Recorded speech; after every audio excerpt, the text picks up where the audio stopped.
Hey guys, the last thing I ever want to do when I present myself on YouTube, but especially in having to do with God and that type of stuff, I like keeping things about God or things, things surrounding God and stuff. And the last thing I ever want to do is to glorify my own suffering. I want God to have the glory. And in this video, I'm deciding to actually talk about my pain. You hear me say things like, I'm suffering with this, I'm suffering with that, but I recognize this, that I never truly tell you how I'm feeling. And I suppose one of the reasons could be, and I hope that this video glorifies God in some way, it's suffering. It's suffering through pain that I'm sure 99% of you could never know.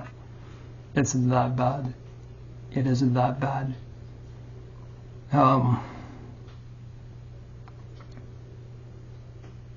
It's too hard to explain in its totality in terms of my history. I think one of the issues is that, see, I never knew this, but I suspected it, and then I was diagnosed by an autism expert because I suspected that I did have that. And there are benefits and obviously a lot of drawbacks to having things like autism, but one of the good things with it is the ability to tolerate a lot of pain if it's a chosen pain. So if there may be circumstances where, you may go nuts, like sensory processing disorder, like, things, like a certain feeling in your foot when you have your sock on or something, the sensory feeling, you just may go nuts and have to resolve that. But without going over all my pain disorders, how do I say this? Guys, I've had a very long day. I was out for a number of hours trying to get something done, and I also lost roughly 2 hours of sleep, which to me is the loss of a painkiller. I feel like I'm dying. You guys don't know it, but a lot of the time I feel like I'm dying. So I have the pain suicide diseases. I have it in the back of my head. I have it in my jaw. I don't get the jaw too often, but man, can it ever go up into the jaw. Trigeminal and occipital neuralgia, and it was caused by damage. It was just my neck. My neck is messed up. My neck and my shoulders, everything around there has been torn. And I had done that to myself back in 2015 because I had pain that was so overwhelming and no one could help me. And I was so lost, I don't even know how to tell you. How do I make this more in terms of something that you can understand? I just went to, I don't want to tell you where I went for a specific reason today, but going out for too long and, doing certain things that extend past like my medication, my pain medication, because I have permanent damage in my shoulder and my neck and shoulders, pain can easily refer and spread. And so, just in the last hour, the back of my head just crushing and wrapping around, going into my eyes. It feels like I have a migraine in the side and the front, in the back, the base of my neck. Man, I'm just, and I think autism, but I think, I didn't have faith for quite a long time when I had these pains, but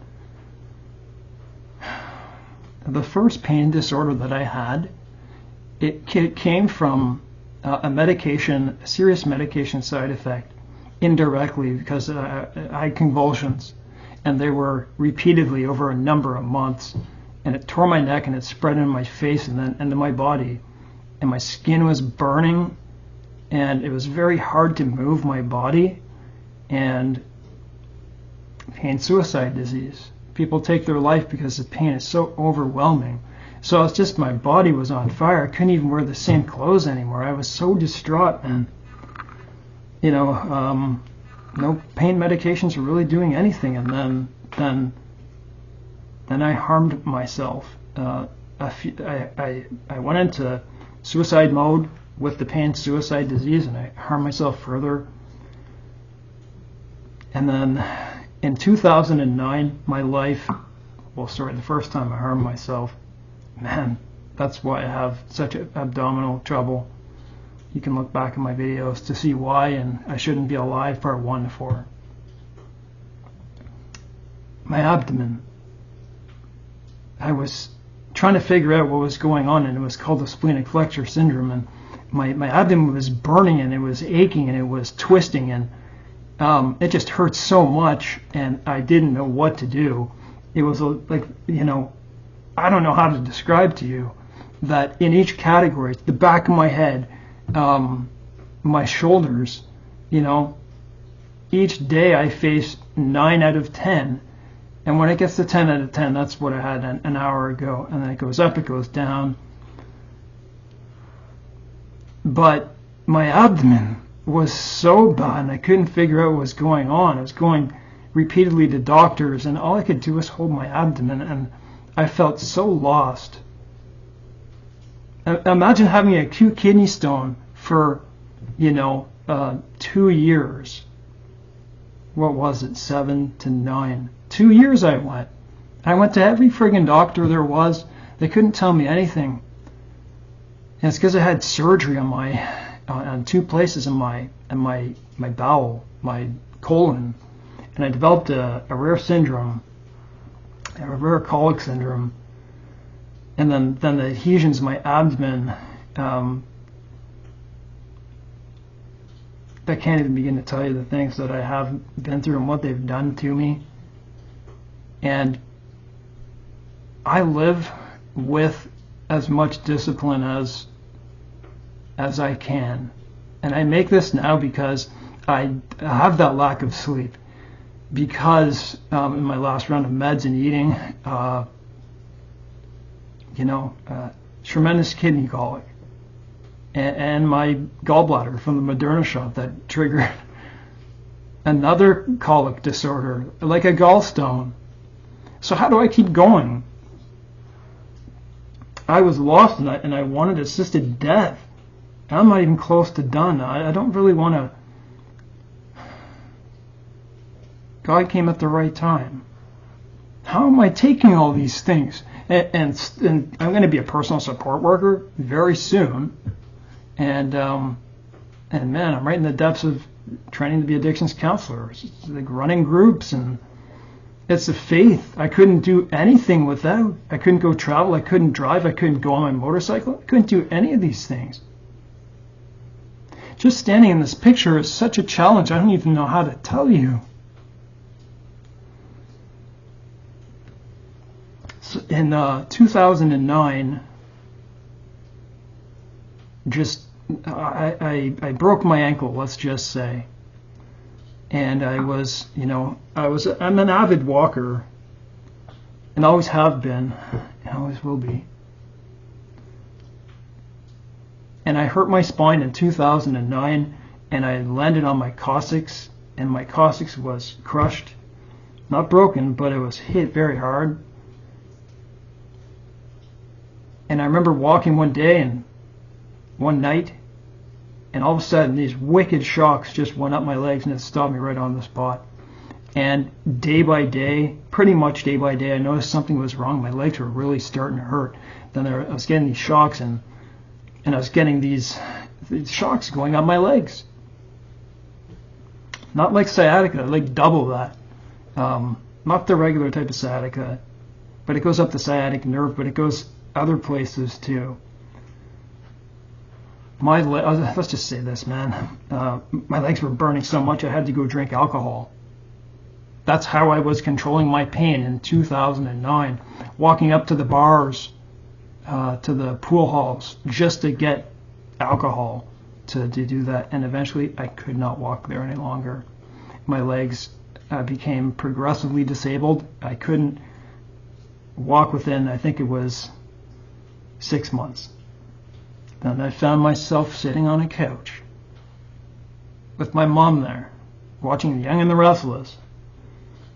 And I was irritable and agitated because of all my abdomen, because of my first pain disorder, because of this, which was adhesive arachnoiditis, which they wouldn't image my spine or tell me what it was. Well, they didn't. It was some in the United States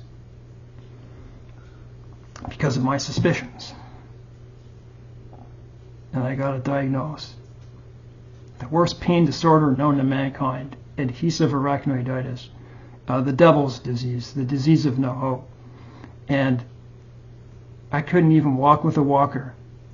Try to get me to go down the hallway. It wasn't about how there were things I could not understand. My legs, I couldn't move one in front of the other. It felt like I was wading against like a big river, you know, like, or a fast-moving creek, or, you know, big stream overflow. I don't know, just up in the mountain, the Rockies, and but it was like that. And had to be pushed around in wheelchairs. Anyways, I want to get to when I wake up in the morning, I've got all my walking back. I can't run. I can jog, but I don't know what it is. I have stronger legs than I ever did. Like the muscle, you can see it. But my legs burn. They're burning right now. I will move and shift like this about every 10 or 20 seconds for the rest of my life. And it's been that way. I can never, ever find a comfortable position. I live a life of flow. That's what I do. You know, move on to this, move on to the next. Put up with acute abdominal pain every single day. Acute, so I was hit in my legs, acute, that's acute pain. The burning, man, it's unbelievable. And if I didn't have an opioid, which I've been on for over 20 years, that is the equal to terminal cancer pain. There are times when I pull my adhesions in my spine by mistake, and you know, it may move the wrong way or something like that. And thank God I'm alone when these things mostly happen. It has to do with, you know, something. Maybe I trip down the stairs, and you know, you kind of land funny. When that, you know, man, when that comes, it's you're gonna burn. That's what it's like. I'm burning now. That's a level 9 out of 10, but it'll get to a 10 to the point where even if you're the most introverted person, you're gonna hear that person. So walk down a street or a hallway and you can hear my moan because I can't stop it. So I have acute pain in the top area, the middle area, and the bottom all at once. And I don't even remember what my first, trying to get my diagnosis after almost 20 years of them. I was just too sick to even go anymore to get that diagnosis. But I did, and they said it was, you know, like equal in pain to like CRPS, the first one. But the problem was that there's so much pain in my body that I can't discern what any one of them is doing anymore. When I wake up in the morning, so what are my mornings like? I never know.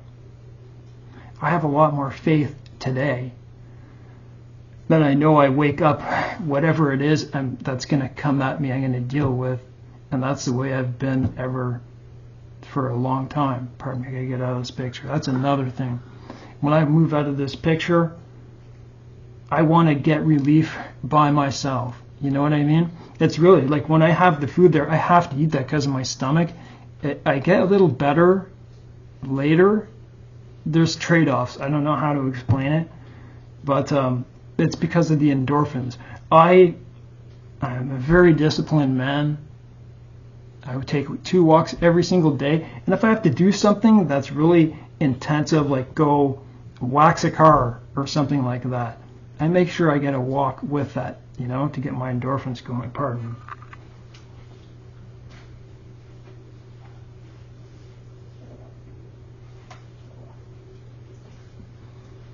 I got a brachial plexus. Do you know what that is?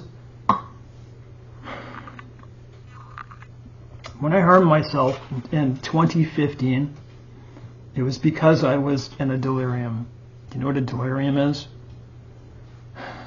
I was stuck in a bed with adhesive arachnoiditis in progression. I have spinal inflammation, and there's adhesions in my spine. The symptoms are like MS, but a lot more painful. And I could no longer sleep. I would take my sleeping medication that I used to take, an off-label something or other. I don't want to name it. And it was no longer working. I would take it, and it would make you very sedated for up to 12 hours. So imagine, it would stop fading away about after 10 hours. And so imagine taking it, and it was my abdomen waking me up. I felt it was, but I didn't know for sure. Very confusing time. I was getting no more than, so imagine being like completely sedated like this, and you've got to fight the pain that I'm talking about. And then it's in a progression, and you're not medicated correctly because people aren't treating you correctly. Day and night, I'd wake up after 2 hours of sleep at the most at the oh yikes. You know what that was? That was my heart atrial, I forget the name of it, atrial flutter, AFib. I get that too. And my doctor says it's because it's tall, thin people. I don't know. But I don't know, don't be ashamed of those things, right? It just happens. This is stress when me doing it. It happens. Those actually cause me panic attacks. It's funny. I'm okay with people. I'm okay to counsel people and stuff like that. But the more I eat and the more my abdominal pain gets worse, and I walk out, say on my second walk of the night, I don't want to acute abdominal pain. I don't want to cross someone's path, and for some reason I get a panic attack. But if we start talking, it'd be different. I don't know. You got to fight these things and keep your faith. Don't be ashamed of those types of things. But like I'll get. I suppose the stress of just me thinking about it sets off one of those AFibs. Okay, it goes 2 different directions. You can set it off, and it can set off your panic. Your reaction. It's like it's the feeling of falling off a bridge, falling off the log feeling, right? A big adrenaline rush, right? Someone pushes you over the edge. And take a sip.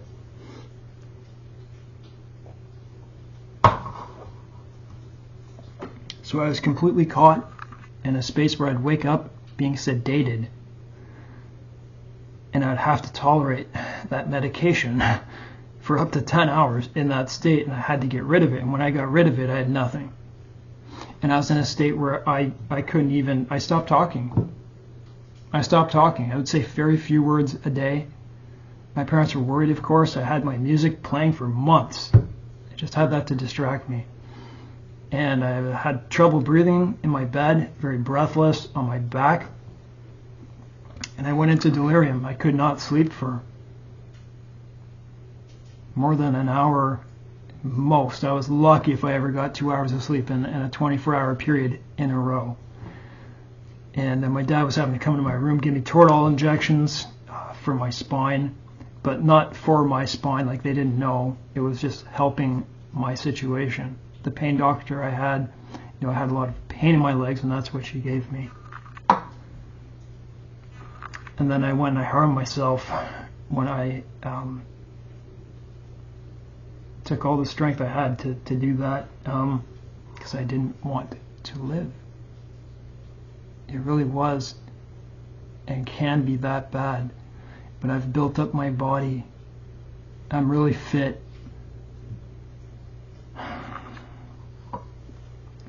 You can't do this without faith. I don't want to make this about me. There are times where I want to break down. Just short times where, I don't know, you know what I mean, right? Maybe, when I'm studying here, I have my headphones on and I listen to something like Be Still My Soul, I may break down, but there's very few times that I do break down because I don't have time for it. I don't know what it's like anymore and I've tried, to go out at night and to sit on a hill and just look up at the stars because I lie on my back, man. Then I got that brachial plexus when I did try to harm myself. From what I found, it's the most painful human experience that you can have of an injury, because that's where the most nerves are in the body. And it's called, the brachial plexus, the stinger, partial avulsion from my spine. I was paralyzed for about 10 days, and then when the feeling started to come back, 2 years of incessant, crazy pain, a torn scalene muscle, torn sternocleidomastoid muscle in my neck. Those are permanent injuries, and they cause a lot of pain today. But the brachial plexus, man, and then that's what caused the occipital and trigeminal neuralgia, back of my head, and there. I have to be very careful what I do, the way I move. I have to be very strategic in every single thing I do. Do you guys understand the things that I'm saying to you? Of how painful this is? It's hard not to talk about this in a way like I truly don't know another person who is moving around in this way and doing these things. I'm telling you the truth. I don't want to glorify myself. I just think it's because of the and don't get me wrong, there are times where I can sit down, of course, and I could sit down most, half an hour at a time, sit down and have a conversation, and make sure before I leave my home I get maximum of my medication. That was a very strategic, but yes, there are times where I have joy and all that stuff, or I wouldn't be doing this. I wouldn't feel, but as I speak to you, my abdomen's burning and it's going through my back, and there are 3 acute abdominal pains in my abdomen. My legs are on fire 24/7. When I lie down in my bed, they're burning, and I keep turning left and right and left and right. I guess you would call that intractable movement. It just means it never stops. I can never not move. I go nuts. Like this, right? And I mostly stand. That's why, close to the end of my night, I eat my dinner. I eat my dinner because of my abdomen. Because I want to have the bigger, nourishing one near the end of the night. And what I do is I eat it very slowly. It's a good plate of food: fish, vegetables, and carrots, corn, a salad, and so I eat it very slowly so I can rest my body and rejuvenate it. I sit there for 3 hours, and I study, and I do my work, and I write papers. So, and then for something to happen like the COVID shot, the Moderna, I thought I was done. I went to 100 pounds. 100. I lost 25 pounds. I'm like 125 pounds. That is not my normal weight. you can understand why my weight is low. Probably by my abdomen. The splenic flexor is probably the reason. But abdominal pain. I can only eat about 15% of foods on earth because of one specific, lactose intolerant, gluten sensitivity. It's almost as bad as celiac in the reaction that it causes me. And that was from the surgery I had in my abdomen that caused that. But it's because of the splenic flexor syndrome.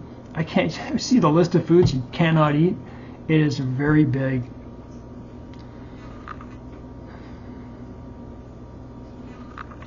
I don't know. I just wanted to tell you guys this. I deal with this every day, and I wake up and, I get up and, the first obvious thing I do is I come and I take my meds. And you've seen me make videos about what am I going to do when we have to refuse the mark? What do you think would happen to me? I would be in hell. I would, I try not to worry about those things. Leave it with God, and that's what I've done. If I must die in such a way, then so be it.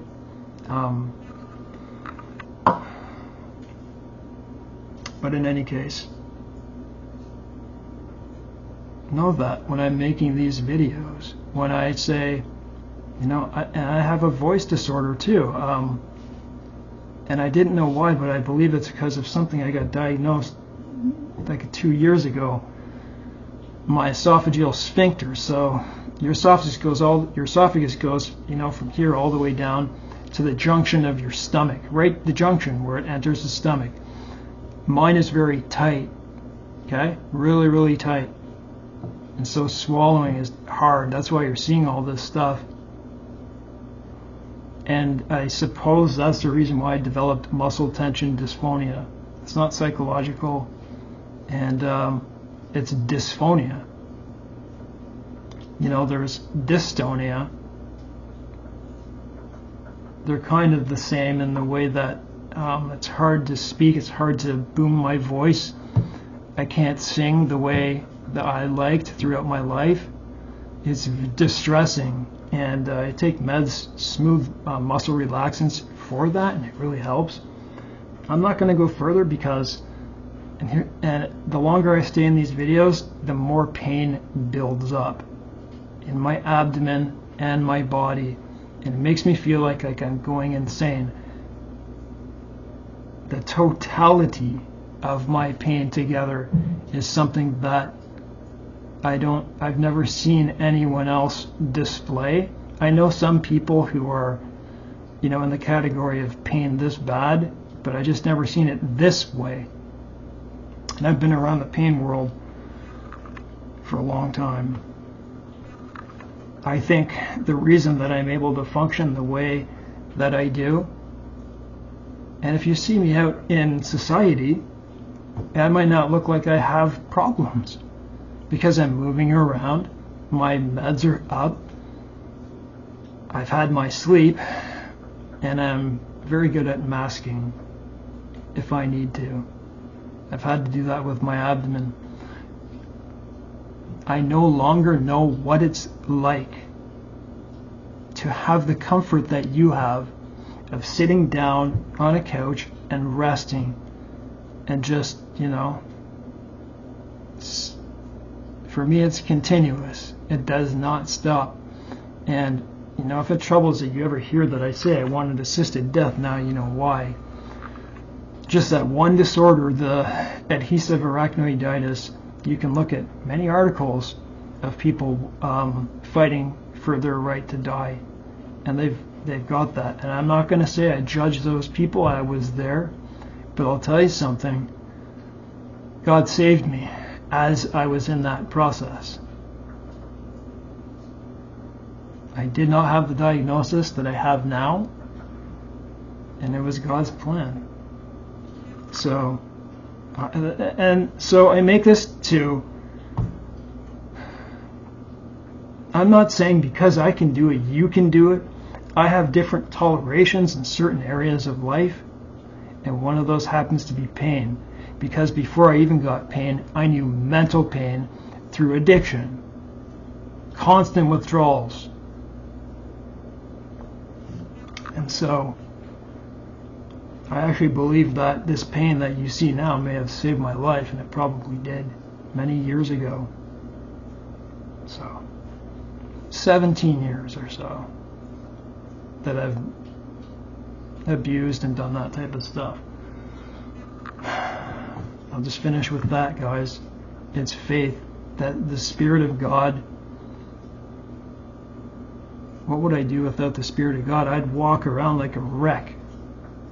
I was able to drop my cane and go over and do my own shopping on foot, mind you, and carry heavy groceries home with adhesive arachnoiditis and all those other things I named. Without the Spirit of God in me, I can do all things through Christ who made me. There is nothing I cannot do or put my mind if I invite God on that ride. I don't know what frustrations you're going through, but I hope my story gives you a little bit of hope. I suppose I decided to make this too because of the pain I suffered today, and because when I miss 2 hours of sleep, my pain goes up that much more. Faith. You may be unaware of what that actually is, but it builds. You read the scriptures. You put your trust in God. And what people don't realize is that's why it says seek the kingdom of God first and the rest should be added unto you. Don't chase it for any other reasons but to know who God is and what the plan of this life is. Right? Don't you want to know why we're here? And He wants the best for us. That's what I'm going to finish. And I know that. And I'll never put a bet against that.